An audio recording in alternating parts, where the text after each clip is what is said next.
ए राजीव, वहाँ क्या कर रहा है? लगता है बारिश होने वाली है। चल अभी तुम जाओ, कल मिलेंगे, ठीक है? तूने उस लड़की को क्या दिया? अपने से बड़ी लड़की को पटा रहा है। बेचारी, माँ बाप नहीं है उसके, मैं तो सिर्फ हेल्प कर रहा था। लगा रहा है बड़ी। हाय अंकल, आप यहाँ कैसे? हर चीज का कोई कारण होता है। आज मैं तुम दोनों की फोटोग्राफिक मेमोरी टेस्ट शुरू करने वाला हूँ। I give you 10 seconds. देखो, आसपास ध्यान से देखो और बाद में सवाल पूछूंगा। Okay? I am timing it. Go.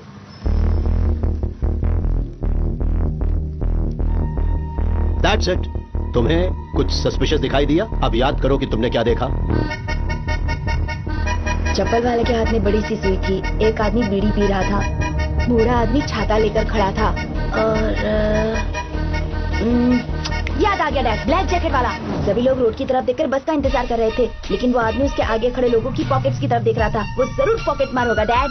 Wonderful. आज तुम्हें चॉकलेट मिलेगी। क्या हुआ शिवा? हाँ अंकल, राजीव ने जो बताया वो मैंने भी देखा, लेकिन उस आदमी का जैकेट एक साइड से 2 इंच झुका हुआ था। मतलब उसकी जेब में शायद कोई भारी चीज हो सकती है, जैसे गन। मैंने गेट के पास पुलिस की बाइक खड़ी देखी थी, और उस आदमी का हेयर स्टाइल, उसकी मूंछें, पुलिस, वो सिविल ड्रेस में पुलिस वाला। आपकी फ्रेंड है अंकल? वो भी इस गेम में शामिल है क्या? Unbelievable sir. कौन है ये लड़का? वो शिवा है, हमारे पड़ोस में ही रहता है, बट इज वेरी नेचुरल। मैंने मेरे बेटे को जो सालों से सिखाया था, उसने 2 महीनों में सीख लिया। अगर वो पुलिस एकेडमी ज्वाइन करेगा तो मेरे बेटे से भी ऊपर का ओहदा पाएगा। He is very talented. Shiva, इतनी देर क्यों? पापा, प्रकाश अंकल फोटोग्राफिक मेमोरी सिखा रहे थे। Photographic memory? ऊटी में फोटो स्टूडियो खोलेगा क्या? तुम आजकल काफी समय उसके साथ बिताते हो। वो आदमी ठीक नहीं है। प्रकाश अंकल के लिए ऐसा मत बोलिए, वो बड़े पुलिस ऑफिसर थे, हमें ट्रेनिंग दे रहे हैं। खींच के एक दूंगा। पागल जैसी बात करता है। बड़ा पुलिस वाला है। पता है, जिस तरह वो दिव्यांग है, तुम्हें भी कुर्सी पकड़ के बैठना पड़ेगा। उसके घर के पास जाना भी मत। सुनो मेरी बात, आज के बाद उसका नाम भी मत लेना, नहीं तो मैं तुम्हारी पढ़ाई बंद करवा के दुकान पर काम पे लगा दूंगा।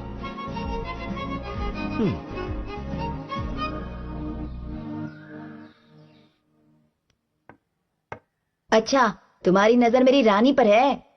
अब तुम चाल चलो। देखो शिवा, कितनी भी कोशिश कर लो, मेरी रानी को छू नहीं पाओगे। चेक। कोई चाल नहीं बची तुम्हारे पास। चेकमेट। राजीव, डैड बुला रहे हैं, मैं अभी आता हूं।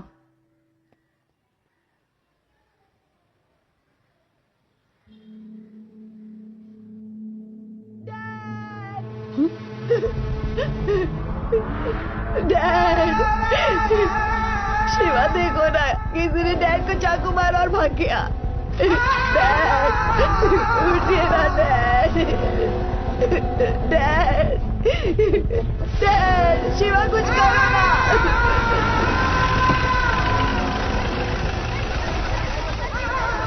देखिए देखिए, शांत रहिए आप लोग, प्लीज शांत हो जाइए, प्लीज शांत हो जाइए। मैं बताता हूँ, शांत हो जाइए, प्लीज प्लीज बात को समझिए, प्लीज आप शांत हो जाइए। सर आवाज बंद करो, चुपचाप बैठो चुपचाप। बच्चे, तुम कौन हो? तुम उनके घर पर क्या कर रहे थे? सर, मैं पड़ोस में रहता हूँ। मैं और राजीव चेस खेल रहे थे। मैं हमेशा उनके यहाँ जाता हूँ। हमेशा जाते हो? किस लिए? प्रकाश अंकल हम दोनों को पुलिस की ट्रेनिंग देते थे। पुलिस की ट्रेनिंग?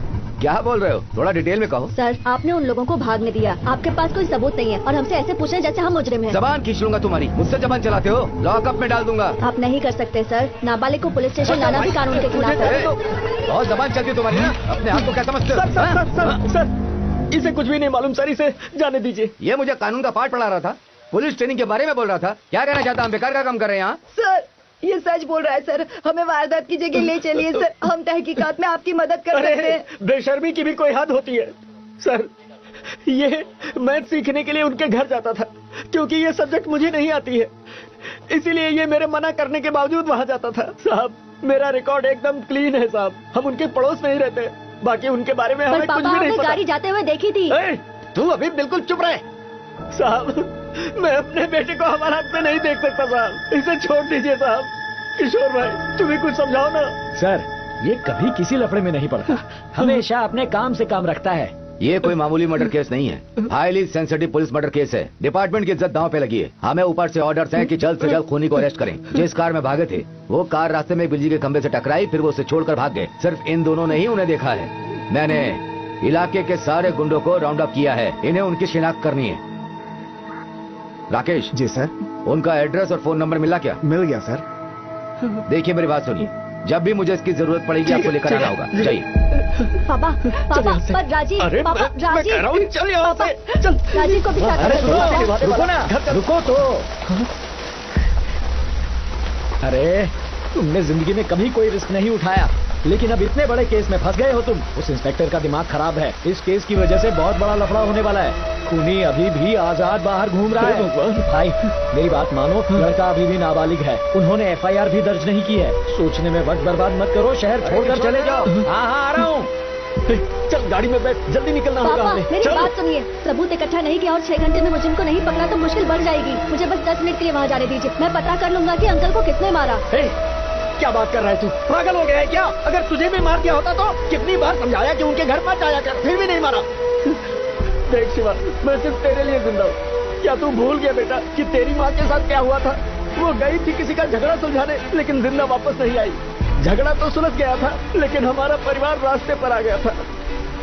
उनसे छुटकारा पाने के लिए ही हम लोग वहाँ से यहाँ पर आ गए थे। अब हम लोग फिर से उसी हालत में फंस गए। अब मैं तुझे कैसे समझाऊं? मेरी कुछ समझ में ही पापा नहीं सिर्फ आ 10 रहा मिनट के लिए, है। बस 10 मिनट के लिए मुझे जाने दीजिए। अब तू अगर कुछ भी बोला ना तो मैं पहाड़ी से कूदकर जान दे दूंगा। पापा पापा सुनिए, पापा पापा पापा मैं आपकी हर बात मानूंगा। पापा प्लीज रुक जाइए, आप जो कहेंगे मैं वो करूंगा, प्लीज पापा। तो वचन दे मुझे, तो पुलिस में भर्ती नहीं होगा, जिंदगी में कोई रिस्क नहीं लेगा, कोई जोखिम नहीं उठाएगा। जैसे मैं कहूंगा वैसे तुझे जीना होगा। अगर तू मुझे जिंदा देखना चाहता है तो वादा कर बेटा। वादा करता हूँ। वापस दो, वापस दो, वापस दो, वापस दो, हमारा पासपोर्ट वापस दो, हमारा पासपोर्ट वापस दो, वापस दो, वापस दो, हमारा पासपोर्ट वापस वापस दो, वापस दो, हमारा पासपोर्ट वापस दो। हम कमजोर नहीं है, कमजोर नहीं, कमजोर नहीं, हम कमजोर नहीं है, कमजोर नहीं, कमजोर नहीं। हमारा पासपोर्ट वापस दो, हमारा पासपोर्ट वापस दो, हमारा पासपोर्ट वापस दो, हमारा पासपोर्ट वापस दो, वापस दो, वापस दो, हमारा पासपोर्ट वापस दो, वापस दो, वापस दो। हमारा पासपोर्ट वापस दो। अरे अरे अरे अरे शांत हो जाओ, शांत हो जाओ, मेरी बात तो सुनो। तुम लोग यहाँ क्यों जमा हुए हो? दादा हम 250 लोग हैं और हमें काम से निकाले हुए पूरे 3 महीने हो चुके हैं। हमारी तनख्वाह भी नहीं दी जा रही है। हम वापस जाना चाहते हैं पर हम वो भी नहीं कर सकते हैं। हमारे पासपोर्ट वापस नहीं कर रहे ये लोग। यहाँ तक कि 2 वक्त की रोटी खाने के लिए अब हमारे पास पैसे नहीं बचे दादा। अरे तनख्वाह नहीं दी तो भी फिक्र नहीं है हमें, कम से कम पासपोर्ट तो वापस दे दो। हम बस वापस अपने घर लौट जाना चाहते हैं। अरे अरे शांत हो जाओ, मेरी बात सुनो, मेरी बात सुनो। अरे तुम लोग यहाँ झंडा उठा के कभी भी हड़ताल नहीं कर सकते हो। सुनो, ये अपना देश नहीं है, वो कभी भी उठा के तुम्हें जेल में डाल सकते हैं। तुम्हारे पास पासपोर्ट नहीं, फिर इतना हल्ला क्यों कर रहे हो? अरे जिस आदमी ने मुझे भेजा उसका नाम ईश्वर मूर्ति है। हम लोग आपस में बात करेंगे और कोई हल निकालने की कोशिश करेंगे। मैंने आपकी प्रॉब्लम समझ ली है। कंपनी का नाम येलो स्टोन कंस्ट्रक्शंस है। ओनर एक चाइनीज आदमी है। वो कहता है कि इनका वर्क परमिट कैंसिल हो चुका है और ये लोग जहाँ चाहे वहाँ काम कर सकते हैं। सर वो झूठ बोल रहा है सर, और इसलिए झूठ बोल रहा है ताकि वो लोग दूसरा काम ना कर सके। हाँ भाई मुझे पता है, लेकिन ये कोर्ट में साबित करने में कई महीने बीत जाएंगे। तुम्हें उस ओनर से बात करनी होगी। बिना सोचे समझे तुम लोग किसी भी कागज पे साइन कर देते हो और पासपोर्ट भी दे देते हो। फिर जब प्रॉब्लम होती है तो हमारे पास आते हो। आई एम सॉरी गणेश, अगर वो मालिक नहीं माना तो मैं तुम्हारी कोई मदद नहीं कर पाऊंगा। सर लोगों ने उसके लिए अपना खून पसीना बहाया है, लेकिन अब उसके वॉचमैन इन लोगों को बुरी तरह से भगा के बाहर कर रहे हैं। हमें बस आपका ही भरोसा है सर, कुछ तो कीजिए सर, प्लीज सर। ये पुलिस वाले भी हमारी कोई मदद नहीं कर रहे दादा। इसका बाप जिंदगी और मौत से लड़ रहा है दादा। वहाँ जाकर ये अपने बाप से मिल पाएगा या नहीं मिल पाएगा हम ये भी नहीं जानते। मेरी बीवी पेट से रोज मुझसे पूछती है हॉस्पिटल के खर्चे के लिए पैसे कब भेजोगे, बताओ तुम पैसे क्यों नहीं भेज रहे हो। उसे किस मुंह से बताऊं कि यहाँ मेरी क्या हालत हो गई है दादा। छोड़ो, खुदकुशी एक रास्ता बचा है अब। अरे मैं भी तो तुम लोगों के लिए लड़ रहा हूँ ना, ऐसे मायूस नहीं होना चाहिए। लगन माना हम लोग यहाँ इमिग्रेंट्स हैं, लेकिन हम लोगों ने पूरी ईमानदारी और लगन से काम किया, उसकी कोई कीमत नहीं है क्या?